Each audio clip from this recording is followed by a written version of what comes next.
Implement করতে পারছি কিনা, আমরা নিজের জীবনে এটা অ্যাপ্লাই করতে পারতেছি না, এটাই আমাদের চরম গাফিলতা, চরম বেয়াদবি। হুজুর আমাদেরকে জানা দিচ্ছেন এই কোরআনে হাদিসে এই জিনিস আছে, সেটা যখন আমি নিজের সাথে না মিলে কাজ করবো তাই আমি বিপদে পড়বো। আমার বিপদ থেকে বাঁচার জন্য পরিষদের যে সোহবত দরকার, সেই সোহবতটা হলো এখানে বিশ্লেষণ। এখানে আমরা জানি কেরামুল কাতিবিন ইয়ালামুনা মা তাফআলুন, এটুকু জানতাম যে কেরামুল কাতিবিন আছে, আমরা যে কাজ করি ইয়ালামু করে তারা। তা আমরা কিন্তু সবখানে লেখা দেখি ওনারা লিপিবদ্ধ করতেছেন, আমাদের আমলনামা লিখতেছেন, কিন্তু ইয়ালামু এই শব্দটার প্রকৃত ব্যাখ্যা এটা না, যেটা হুজুর থেকে আমরা জানছি। ইয়ালামু মানে ইয়াদ রাখেন, তারা সাক্ষী থাকেন, লেখা তো নরমাল ব্যাপার, কিন্তু মনে রাখার জন্য তাদেরকে রাখা হয়েছে যে দেখো এরা কি করে। ইয়ালামু কিয়ামতের মধ্যে আমাদেরকে বলবে যে দুইজনে এই কিছু দেখো। আমরা এগুলো সবই জানি, কিন্তু একটা জানি না, সেটা হলো আমার নিজের জীবনকে সেভাবে গড়ায় তুলতে হবে। হুজুরের দিকে তাকায় থাকলেও সব, এটা আল্লাহ কত বড় নিয়ামত দিয়েছেন আমাদেরকে, কিছু করলাম না, সুবহানাল্লাহ আলহামদুলিল্লাহ কিছু করলাম না, আবেগ আপ্লুত হয়ে মহব্বতের আবেশে যদি ওলি আল্লাহর হাত মুর্শিদের চেহারা মোবারকে আমার নজর আপতিত হয়, তাহলে অবশ্যই আল্লাহ এটা রহমত করবেন আমাদেরকে, কারণ আল্লাহ ভালোবাসেন তার ওলি আল্লাহকে। সেই ওলি আল্লাহকে যদি আমরা ভালোবাসতে পারি, দয়া মিটিয়ে আমরা আল্লাহকে পেয়ে যাবো ইনশাআল্লাহ। হুজুরের কাছে কাজ দোয়া চাই, আল্লাহর কাছে খাস রহমত কামনা করি, ওলি আল্লাহ হাত মুর্শিদের খেদমত এবং দরবার খেদমত করে মুসলমান সেবা করে যেতে পারি, এই দোয়া চাই দেন। কালকে তো আরো অনেক শুনতেছি, আরো মিলাদ আছে, ওই যে আলো পর্যন্ত করবে মাগরিবের পর পর, আর এটা মিলাদ। আচ্ছা, তারপর তো রাতে খাবার। জি, ঠিক আছে। তো এটা হ্যাঁ, শিক্ষা অনুযায়ী আমার ছোট ভাই মাকসুদ ওমর, আলহাজ মাকসুদ ওমর, তার স্ত্রী বিয়োগ হয়ে গেছে, 40 দিন হয়ে যাচ্ছে কালকে। সেদিন আমরা ওনাকে কবর দিয়ে আসলাম, আর আজকে 40 দিন। এভাবে ক্ষুদ্রতম সময় সমস্ত আমল সব সহ আমার কাছে মৃত্যু হয়ে যাবো আমরা। সেই জন্য আমরা চেষ্টা করবো, ওই জন্য ওদের মাফেরাত কামনায় কিছু ইন্তজাম করতে চেষ্টা করবো। সেখানে হুজুর আমাদের ভাইজান আপা, হুজুর আহাদ, হুজুর কাদের মেয়ে এবং হুজুরের কাদের মেয়ে আমাদের বিদায় বলতেছে সন্ধ্যাবেলায় খাবার ব্যবস্থা নেওয়া হবে ইনশাআল্লাহ। হুজুর কাছে কাজ দেওয়া চাই, আল্লাহর কাছে কাজ রহমত কামনা করি, যেন সুন্দরভাবে সাবলীলভাবে এই ব্যবস্থাপনা করতে পারি। বলে আল্লাহ আলীর মধ্যে খেদমত এবং দরবার খেদমত করতে মুসলমান হিসেবে বলে দিতে পারি। দরজা বিদায়। আসসালামু আলাইকুম।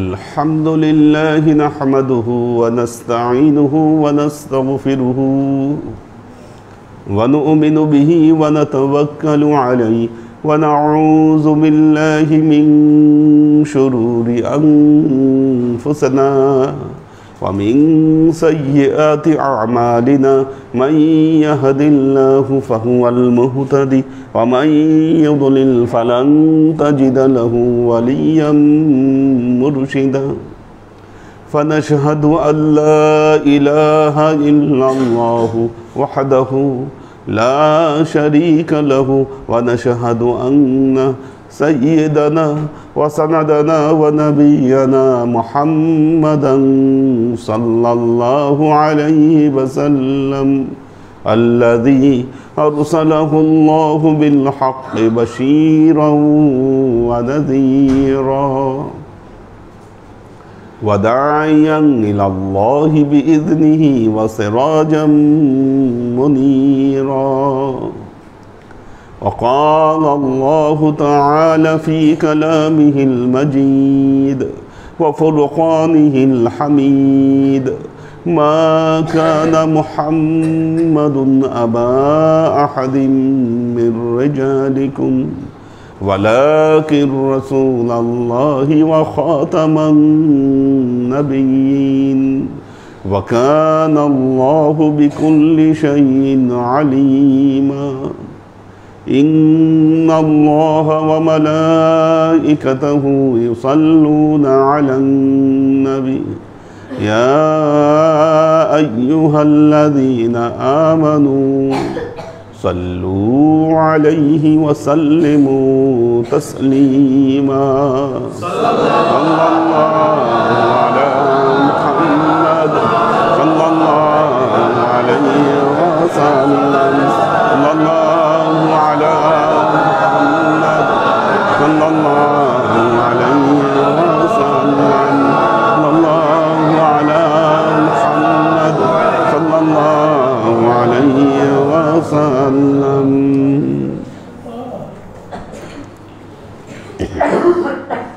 আল্লাহর আশিক ও সালেক বৃন্দ, আমরা সূরা আহজাবের 35 নম্বর আয়াত তাফসীর করছি, যেখানে ঈমানদারদের বিভিন্ন পর্যায়ের কথা বলা হচ্ছে। ইন্নাল মুসলিমিনা ওয়াল মুসলিমাত ওয়াল মুমিনিনা ওয়াল মুমিনাত ওয়াল কানিতিনা ওয়াল কানিতাত ওয়াস সাদিকিনা ওয়াস সাদিকাত ওয়াস সাবিরিনা ওয়াস সাবিরাত ওয়াল খাশিঈনা ওয়াল খাশিআত ওয়াল মুতাসাদ্দিকিনা ওয়াল মুতাসাদ্দিকাত ওয়াস সাইমিনা ওয়াস সাইমাত ওয়াল হাফিজিনা ফুরুজাহুম ওয়াল হাফিজাত والذاكرين الله كثيرا والذاكرات أعد الله لهم مغفرة وأجرا عظيما। আমরা যখন এই আয়াতকে তাফসীর করছি, তখন আমরা যেই সময়ে যেই মুহূর্তে অবস্থান করছি, দেখুন আমরা ঈমানদারদের পর্যায়ে জানছি, কিন্তু এই শতাব্দীতেই ধীরে ধীরে একটি জিনিস যেটি দৃষ্টিগোচর হচ্ছে, এটি শুধু এই শতাব্দী না, প্রত্যেক শতাব্দীতে যুগে যুগে হয়েছে। পৃথিবীতে নাস্তিক্যবাদ এটার প্রসার ঘটছে। এটা যুবকদের জন্য জানাটা খুব জরুরি। নাস্তিক কারা? একজন হিন্দু কিন্তু নাস্তিক নয়, এটা বুঝতে হবে আপনাদেরকে। তিনিও একটা ধর্মে বিশ্বাস করেন, তিনি পরকালকে বিশ্বাস করেন, তিনি স্রষ্টাকে বিশ্বাস করেন এবং ধর্মের আচার ধর্ম তিনি পালন করেন। একজন হিন্দু ধর্মে বিশ্বাসী মানুষ তিনি নাস্তিক নন, তিনি আস্তিক, তার একটি বিশ্বাস আছে, আস্থার একটি জায়গা আছে। ঠিক তেমনি একজন খ্রিস্টান, তিনিও তার নিজস্ব ধর্ম বিশ্বাস করেন, আল্লাহকে বিশ্বাস করেন, খোদায় তিনি বিশ্বাস করেন। ঠিক তেমনিভাবে পৃথিবীতে যে যার ধর্ম পালন করছে, যারা যার ধর্ম পালন করছে তারা তার ধর্মে আস্তিক। কিন্তু পৃথিবীতে যুগে যুগে এক শ্রেণীর মানুষ বের হয়েছিল বা বের হয়েছে, যারা আল্লাহর অস্তিত্বকেই স্বীকার করে না, এটাকে অস্বীকার করে, ধর্মের কথাকে অসার কথা বলে মনে করে এবং এই ধর্ম মানুষকে ধোঁকা দিচ্ছে, ধর্মের কোনো প্রয়োজনীয়তা নাই, যারা ধর্ম মানে না তাদের কি উপকার হয়, আর যারা ধর্ম মানে তারা কোন দিক থেকে পিছে পড়ে আছে, এগুলো বিচার বিশ্লেষণ হচ্ছে এই সমস্ত মানুষদের কাজ। ভালো মতো খেয়াল করবেন,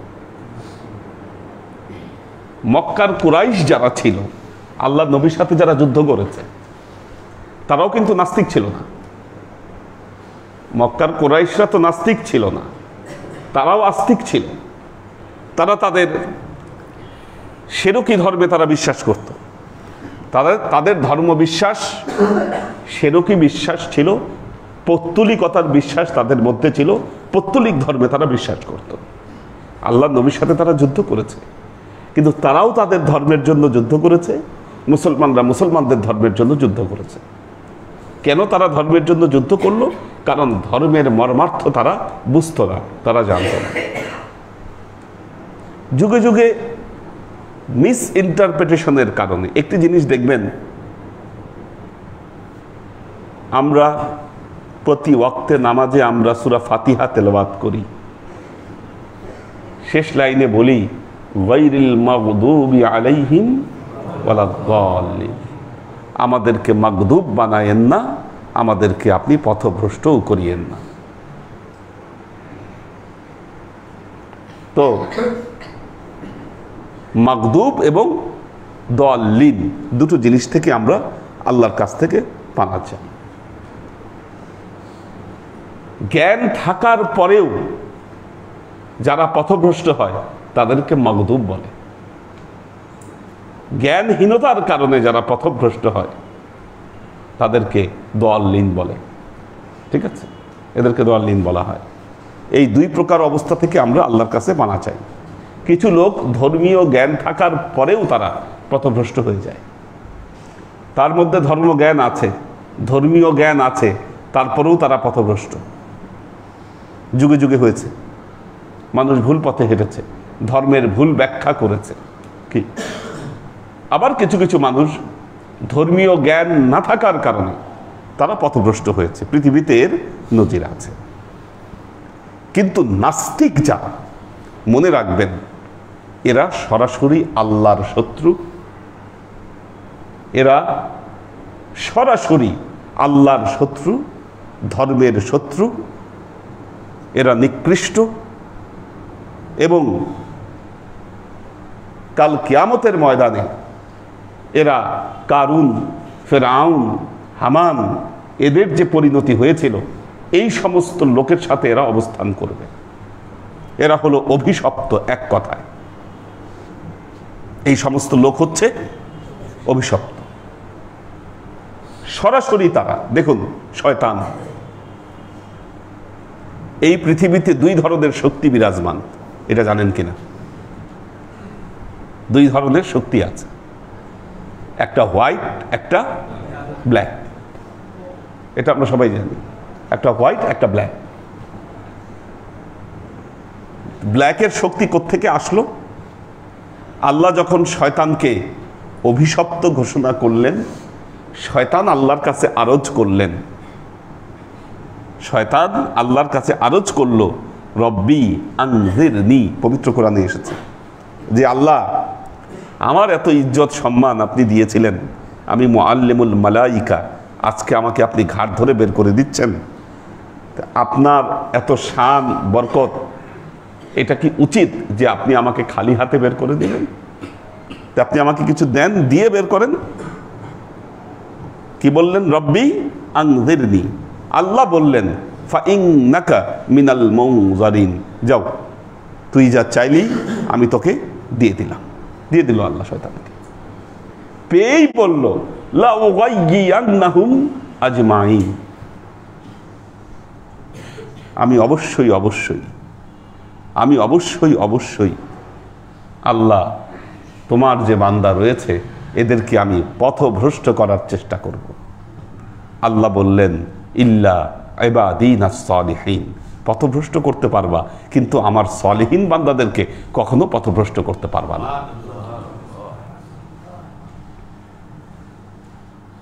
কাজেই এই যে শয়তানকে আল্লাহ শক্তি দিলেন, নাস্তিক মতবাদের প্রচার এবং প্রসার এই পৃথিবীতে যারা করছে, মনে রাখবেন তারা সরাসরি শয়তানের বন্ধু, তারা সরাসরি শয়তানের সহযোগী, এরা অভিশপ্ত, এরা অভিশপ্ত। আহমদ শরীফ আমাদের ঢাকা বিশ্ববিদ্যালয়ের বাংলা বিভাগের প্রফেসর ছিলেন, প্রফেসর আহমদ শরীফ। নামটা কি বাহারি নাম, আহমদ শরীফ। উনি মৃত্যুবরণ করার পর আগেই ওসিয়ত করে গেছেন আমার লাশ যেন দাফন করা না হয়, আমার লাশ যেন দাফন করা না হয়, আমার লাশ ঢাকা মেডিকেলে থাকবে। ঢাকা মেডিকেলে কি করবে? চিকিৎসক যারা আছে তারা আমার লাশ নিয়ে গবেষণা করবে। ঠিক তার যেহেতু ওসিয়ত, সেই অনুযায়ী তার লাশকে আর দাফন করে নাই, ঢাকা মেডিকেলে দিয়ে দিয়েছে। এখন ডাক্তাররা তো সব আস্তিক, কারণ ডাক্তাররা সবসময় মানুষের শরীর নিয়ে গবেষণা করে এবং তারা জানে যে আল্লাহর কি কারিশমা মানুষের শরীরের ভেতরে। এরা এর লাশকে টাচ করতে ভয় পাইল। ইয়া তো দূরের কথা, তারা এই লাশটাকে যে টাচ করবে এরা ভয় পাইল যে এত বড় মুরতাদ, এত বড় কাফের, এর লাশকে যদি আমরা ধরি, না জানি আল্লাহর কি অভিশাপ আমাদের উপরে এসে পড়তে পারে। ডাক্তারদের বিশ্বাস যে না, এটাকে ধরলে কি হবে, আল্লাহর অভিশাপ আমাদের উপরে এসে পড়বে। নাস্তিক যারা, তারা যুক্তিবিদ্যায় অনেক পারদর্শী, যুক্তিবিদ্যায় অনেক পারদর্শী। কোভিড যখন এসেছিল, আমি ফেসবুকে একটা পোস্ট শেয়ার দেখেছিলাম, কথাটা এরকম ছিল যে যখন এই যে এখন কোভিডের দুর্যোগ, কোভিডের যে দুর্যোগ, মসজিদ মন্দির এই কোভিডের সময় কোনো ভূমিকা পালন করতে পারছে না, পারছে একমাত্র চিকিৎসা বিজ্ঞান, ডাক্তার। মসজিদ মন্দিরের কোনো কাম নাই, এটা যে ব্যর্থ তার প্রমাণ হচ্ছে এটা যে কোভিডে কোনো কিছু হচ্ছে না, লাভ হচ্ছে না। পরে তো দিলাম ঠাসানি যে কোভিডে কি ফাইট শুধু ডাক্তাররা করছে, সমাজের প্রতিটা স্তরের মানুষ এটার বিরুদ্ধে ফাইট করছে, তাহলে কি তাদের এই প্রচেষ্টা কোনো প্রচেষ্টা না? উত্তর দিতে পারেনি ওই ডিবেটে। তো এই যে বিষয়গুলো দেখেন মানুষের কাছে কিভাবে যুক্তিটা তুলে ধরছে। বলছে যে মোল্লা মৌলবী এনারা একটা জিনিস দেখবেন, ধর্মশিক্ষার প্রসার, ধর্মশিক্ষার প্রসার, মাঝখানে একটা জিনিস খুব হাইলাইট করা হয়েছিল, হুজুররা কেন টাকা নিবে, হোয়াই, কেন কেন হুজুররা টাকা নিবে, এটা ঠিক না। যিনি ফিজিক্স পড়ছেন, কেমিস্ট্রি পড়ছেন, ধরুন আপনি ফিজিক্স পড়ছেন, কেমিস্ট্রি পড়ছেন, পড়ার পর আপনি টিচার হয়েছেন।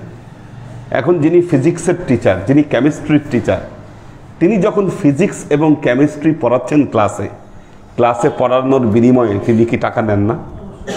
তাহলে ফিজিক্স পড়ে যিনি টাকা দিতে পারবেন, কেমিস্ট্রি পড়ে যিনি টাকা দিতে পারবেন, তাহলে কোরআন নিয়ে যিনি গবেষণা করেছেন তিনি কোরআন পড়ায় কেন টাকা নিতে পারবেন না? তখন কেন আপনাদের অ্যালার্জি, তখন কেন আপনাদের গা জ্বলছে? আর আপনি এই মতটাকে এস্টাবলিশ করতে চাচ্ছেন কেন? তার কারণ হচ্ছে আপনি জানেন যে এই মত যদি এস্টাবলিশ হয় তাহলে একটা সময় মানুষ এই ধর্মীয় শিক্ষা, কোরআন শিক্ষার উপর তাদের অনীহা চলে আসবে, কারণ তারা জানে যে এটা পড়ে কোনো লাভ হয় না। কি দুনিয়াবি লাভ জিরো, মানুষের অনীহা চলে আসবে। এটাকে এস্টাবলিশ করার খুব চেষ্টা করা হয়েছে। সবাই টাকা নিতে পারবে, হুজুররা কেন টাকা নিবে?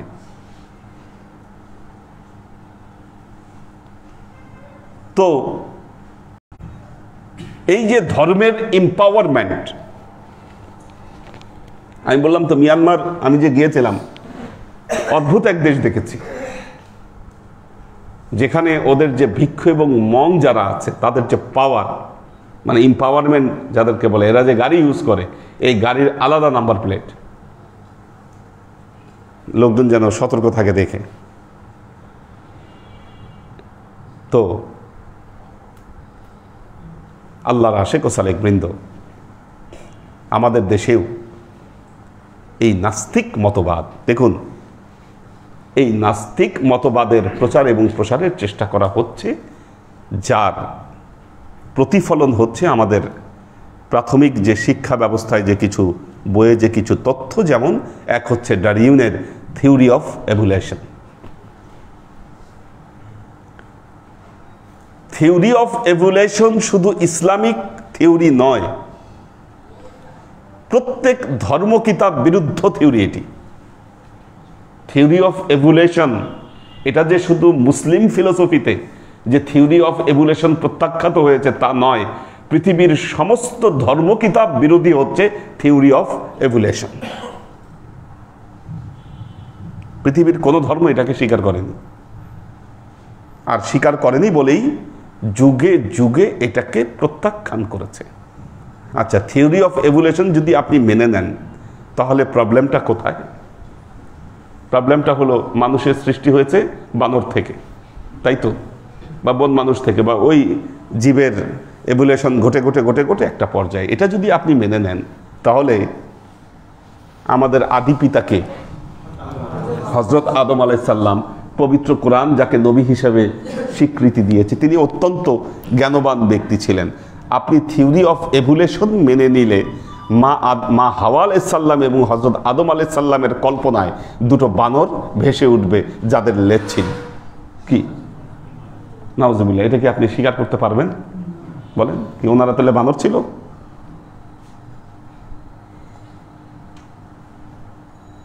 আল্লাহ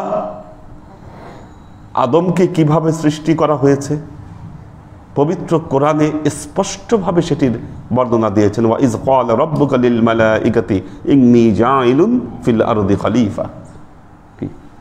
আমি আমার প্রতিনিধি সৃষ্টি করেছি। আল্লাহর প্রতিনিধি এই বাদক, কি মারাত্মক কথা! তো এক সময় নাকি বাদরের লেজ খসে গেছে, খসে গিয়ে তারপর মানুষ হয়েছে। রবার্ট ফ্রয়েড একজন জীববিজ্ঞানী, তিনি বলেছেন কোনো বীর্যে যদি লেজের উপাদান না থাকে তাহলে ওই প্রাণের উপাদানেও লেজ থাকবে না। তো যেই থিওরি যুগে যুগে মানুষ প্রত্যাখ্যান করেছে, সেটা আমাদের বইয়ের মধ্যে কিভাবে ঢুকলো, আমাদের ছেলেপেলেদের পড়ানোর বইয়ের মধ্যে এটা কেন ঢুকলো? এই কাজটা করেছে বাংলাদেশের হাতে গোনা কয়েকজন নাস্তিক। তাদের কারণে, হাতে গোনা কয়েকজন নাস্তিকের কারণে আজকে বাংলাদেশের অধিকাংশ মানুষ তারা ধর্মে বিশ্বাসী মানুষ, কিন্তু ফেইথ অ্যান্ড বিলিফস তারা করে, তাদের ফেইথ আছে ধর্মে। বাংলাদেশের অধিকাংশ মানুষের সবার ধর্মীয় অনুভূতিতে এর দ্বারা আঘাত দেওয়া হয়েছে। আমাদের ইয়াং জেনারেশন অনেকেই আছে মিস্টার জাফর ইকবালের অনেক ভক্ত। জাফর ইকবাল বলতে পাগল, ওনার সাথে সেলফি তুলতে পারলে মনে হয় যে ধন্য হয়ে গেছি, বাহ ওনার সাথে ছবি, ধন্য হয়ে গেলাম। ওনার বই পড়তে পারলে ধন্য হয়ে গেলাম। এই নাস্তিকগুলোর মধ্যে এটা হচ্ছে একটা, নাটের গুরু এক। ঠিক আছে, আপনারা পরে ধন্য মনে করেন, আমি তো মনে করি অভিশাপে পড়বেন। আল্লাহর আশেক ও সালেক বৃন্দ, আবার এই কথাগুলো বললে ধর্মীয় বিশ্বাসী মানুষকে, এটা হলো আরেক ফ্যাশন, ধর্ম বিশ্বাসী মানুষ এরা মৌলবাদী।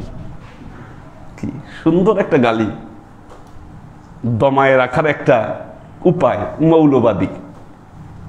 ও হুজুর ও তো মৌলবাদী। কি, আমি বিশ্ববিদ্যালয়ের একজন শিক্ষক, কথা বলতেছি আরেক বিশ্ববিদ্যালয়ের আরেক শিক্ষকের বিরুদ্ধে, কি আমি মৌলবাদী হয়ে যাবো এখন, আমি তো মৌলবাদী। এই জন্য ওনারা খুব অ্যাডভান্স বিশ্বাস করেন, কি প্রগতিশীল ওনারা। আল্লাহর আশেক ও সালেক বৃন্দ, প্রগতিশীলতার নামে আপনাদেরকে কুফরির মধ্যে ঢুকানোর চেষ্টা করা হচ্ছে। কোথায় আপনাদেরকে ইন্নাল মুসলিমিনা ওয়াল মুসলিমাত ওয়াল মুমিনিনা ওয়াল মুমিনাত, এটা যখন ব্যাখ্যা করতে যাচ্ছি তখন আমাদের ছেলেমেয়েরা কি থিওরি অফ এভলিউশন পড়ছে।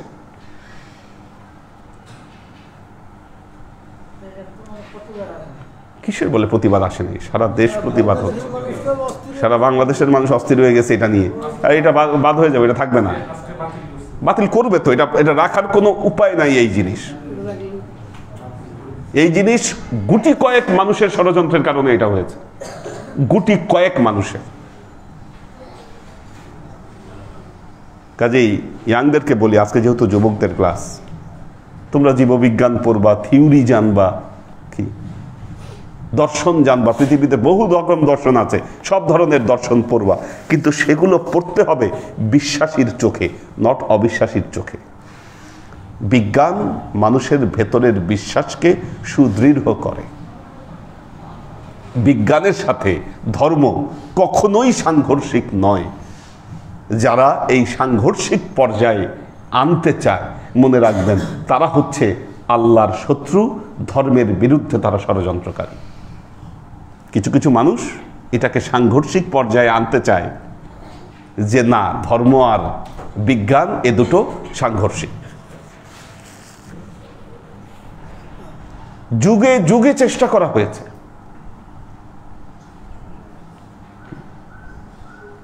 এই যে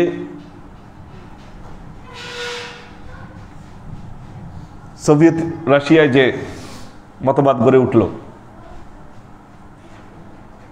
কি যেন ভুলে গেলাম, কমিউনিজম।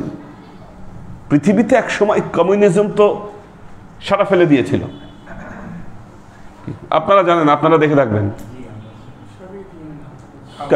হ্যাঁ, কার্ল মার্কসের যে থিওরি, লেনিন, কার্ল মার্কস, এইদিকে চীনের মাও সেতুং, এরা তো বিপ্লব ঘটায় ফেলছে। এরা কমিউনিজমের বিপ্লব ঘটিয়েছে। যেই কমিউনিজমে স্রষ্টা আল্লাহ এবং ধর্মের অস্তিত্বকে সম্পূর্ণভাবে অস্বীকার করা হয়েছে। এবং তারা এই জিনিসটা হাইলাইট করতে চায় যে জাতি ধর্মে কম বিশ্বাস করে তাদের উন্নতি বেশি হয়, তাদের জাগতিক উন্নতি বেশি হয়। এগুলো ধোঁকা, মনে রাখবেন। আল্লাহর আশিক ও সালিক বৃন্দ, ধর্মকে চ্যালেঞ্জ করে যেই উন্নতি আপনারা লাভ করবেন সেটি সাস্টেইন করবে না, এটি সাস্টেইনেবল নয়, এটি মনে রাখবেন। কখনো সাস্টেইনেবল ডেভেলপমেন্ট কি ধর্মকে চ্যালেঞ্জ করে হয় না।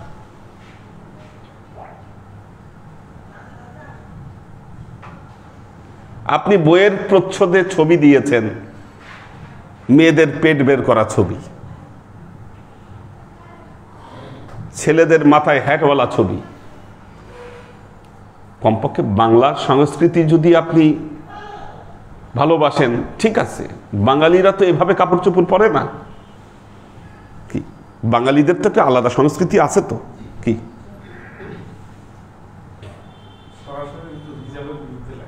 তো তো এই যে আপনি হিজাবের বিরুদ্ধে কথা বলছেন হিজাবের বিরুদ্ধে। বিশ্ববিদ্যালয়ের একজন শিক্ষক, সে খুব টেনশন,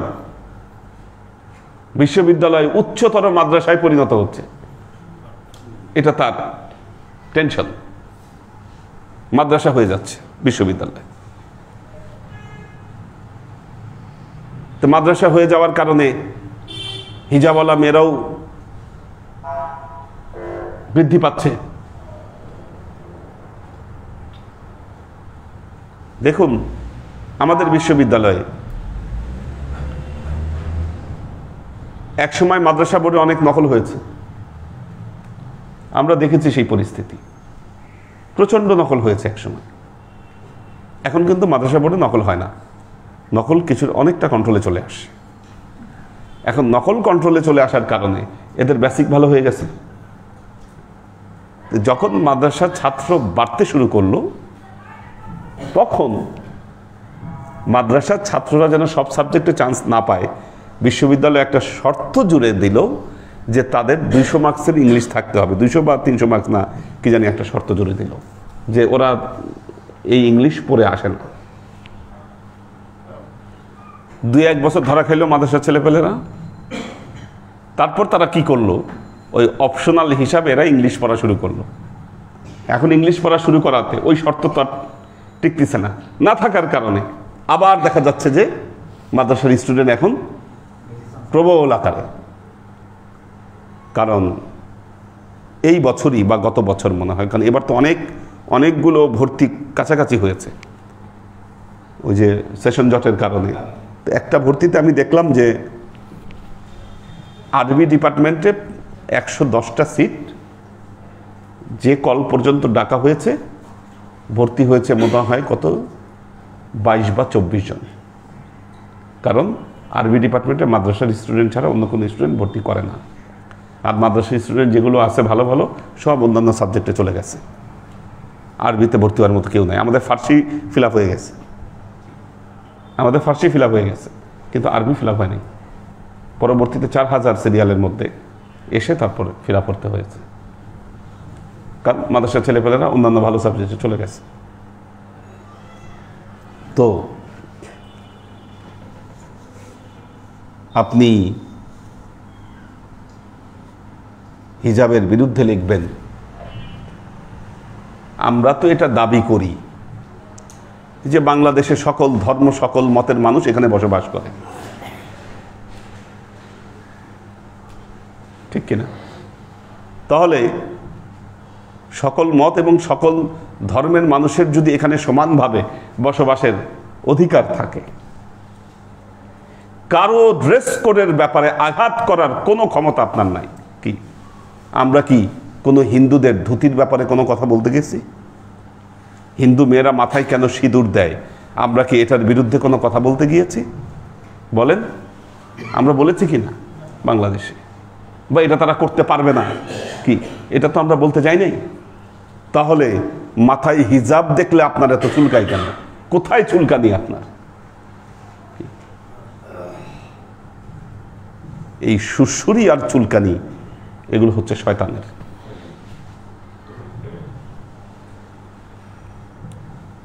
আল্লাহর আশিক ও সালেক বৃন্দ, আল্লাহ তার কালামে পাকে বলেছেন তারা চায় আল্লাহর নূরকে ফুৎকার দিয়ে বন্ধ করে দিবে, নিভায় দিবে। ইউরিদুনা আইয়ুতফিউ নূরাল্লাহ আল্লাহু মুতিম্মু নূরিহি ওয়ালাউ কারিহাল কাফিরুন। আল্লাহ বলছেন আল্লাহ তার নিজের নূরকে পরিপূর্ণ করবেন, যদিও এটা এই কাফেরদের কাছে অপছন্দনীয় মনে হয়। কি এগুলো কাফেরদের কাছে খুব খারাপ লাগে। কাজেই যুবকদেরকে বলি, সতর্ক থেকো। এই নাস্তিকদের কথা মত, তুমি নিজে ধার্মিক, কিন্তু নাস্তিক যারা তাদের বই পড়তে তোমার খুব ভালো লাগে। লাভটা হলো কি? লাভটা হলো কি? আমাদের এক পীরবন আজ থেকে কয় বছর আগে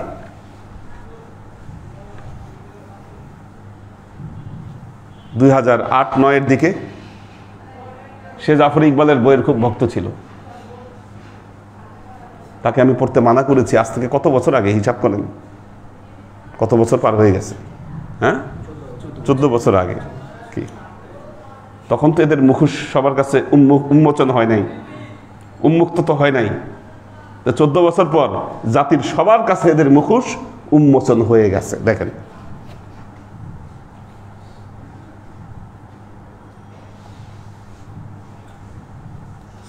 এদের মুখোশ উন্মোচন হয়ে গেছে। আর যারা শাহজালাল প্রযুক্তি ইউনিভার্সিটিতে পড়ে আসছে, ধার্মিক যারা, তারা জানে যে উনি কি। আমাদের মানিক পড়ে আসছে, মানিকের কাছে জিজ্ঞাসা করেন, ও বলতে এনাফ বলতে পারবে যে সে কি ধরনের মানুষ। শুধু সে না, যে কয়টা আছে এই সবগুলার না চরিত্র ভালো, না কোনো কার্যক্রম ভালো। বিদেশি টাকা পয়সা আপনারা পায়, খায় কি, আর ওদের যে চামচামি আর এদের যে কলা কৌশল, এগুলো বাংলাদেশে প্রতিষ্ঠা করার ব্যাপারে এরা সচেষ্ট। কাজ এদের এই দেরি হয়ে গেছে, আজকে অনেক 11:15 বেজে গেছে, দেখি কারা আছে। কাজেই আমার কথা হচ্ছে এটা, আপনারা সতর্ক থাকবেন, না হলে নাস্তিকতা এবং পথভ্রষ্টতায় আপনারা পা দিয়ে ফেলবেন।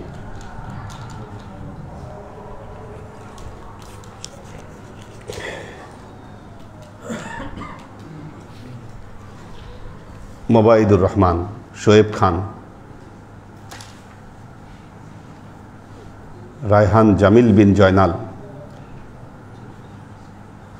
শোয়েবুর রহমান, আবির আহমেদ কলকাতা থেকে, সৈয়দা আনোয়ারা শরীফ, মাহফুজুল হক উজ্জ্বল, কামরুল আনাম, হাবিবা আক্তার জেনি, নূর হোসেন খোকন, সুরাইয়া আক্তার,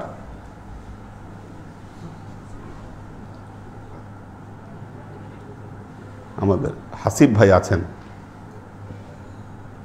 হাবিবা আক্তার জেনি,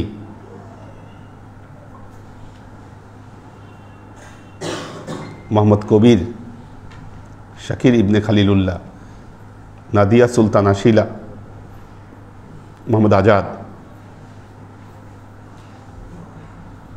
সালাউদ্দিন খান ইমরান, কবির হোসেন, মোহাম্মদ হোসাইন, আব্দুস সালাম আজাদ, সাজ্জাদ রহমান, সোমাইয়া নুহিন দিশা, সাগর সরকার,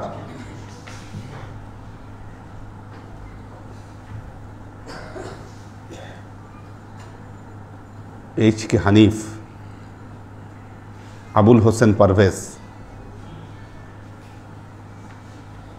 রাজিয়া সুলতানা ফ্লোরা,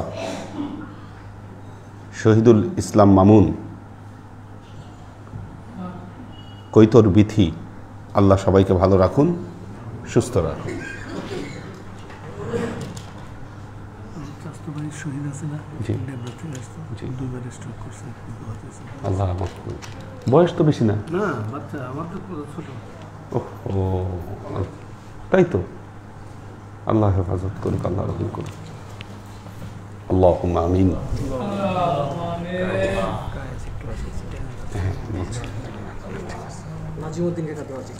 اللهم صل على محمد وعلى آل محمد كما صليت على إبراهيم وعلى آل إبراهيم إنك حميد مجيد اللهم بارك على محمد وعلى آل محمد كما باركت على إبراهيم وعلى آل إبراهيم إنك حميد مجيد ربنا ظلمنا أنفسنا وإن لم تغفر لنا وترحمنا لنكونن من الخاسرين ربنا آتنا في الدنيا حسنة وفي الآخرة حسنة وقنا عذاب النار ربنا لا تزغ قلوبنا بعد إذ هديتنا وهب لنا من لدنك رحمة إنك أنت الوهاب اللهم إنك عفو تحب العفو فاعف عني يا غفور الرحيم الودود اللهم نور قلوبنا بنور الإيمان ونور قلوبنا بنور الإسلام ونور قلوبنا بنور الإحسان وزين أخلاقنا بنور محمد সাল্লাল্লাহু আলাইহি ওয়াসাল্লাম। শ্বশুরের জন্য দোয়া করেন,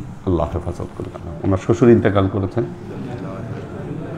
আল্লাহুম্মা ইন্না নাসআলুকা ইলমান নাফিআ রিজকান ওয়াসিআ আমালান মাকবুলা শিফাআন মিন কুল্লি দাইন কলবান খাশিআ যিহনান যাকিরা ঈমানান কামিলা তাওবাতান ক্বাবলাল মাউত রাহাতান ইনদাল মাউত ওয়া নাজাতান বা'দাল মাউত اللهم إنا نسألك رحمتك في كل درجة فلاح في كل أمر ونعوذ بك من الشرك والشك والنفاق والبدعة ومن كل وسوسة الشيطان يا الله يا رحمن يا مالك আমরা এতক্ষণ তোমার দরবারে যে সমস্ত আমলকে উপস্থাপন করলাম ত্রুটি মুক্তভাবে, এই আমলগুলোকে তুমি আমাদের তরফ থেকে কবুল করে নাও। তুমি আমলের যাজা আমাদের প্রিয় নবী হযরত মুহাম্মদ মুস্তাফা সাল্লাল্লাহু আলাইহি ওয়াসাল্লামের কাছে পৌঁছে দাও। আল্লাহ আমাদের নবীর পরিবারবর্গের কাছে তুমি এর চাচাকে পৌঁছে দাও। এই দুনিয়ার সমস্ত আম্বিয়াই কেরাম, সাহাবাই কেরাম, তাবাঈন, তাবাঈন, ওয়ালি আউলিয়া, গাউস কুতুব, আমাদের মা বাবা, ভাই বোন, আত্মীয় স্বজন, এই দরবার থেকে যত পীর ভাই বোন চলে গেছে সবার রূহে আল্লাহ তুমি এর চাচাকে পৌঁছে দাও। তুমি তোমার হাবিবের ওসিলায় আমাদের সবাইকে কবুল ক্ষমা করে দাও।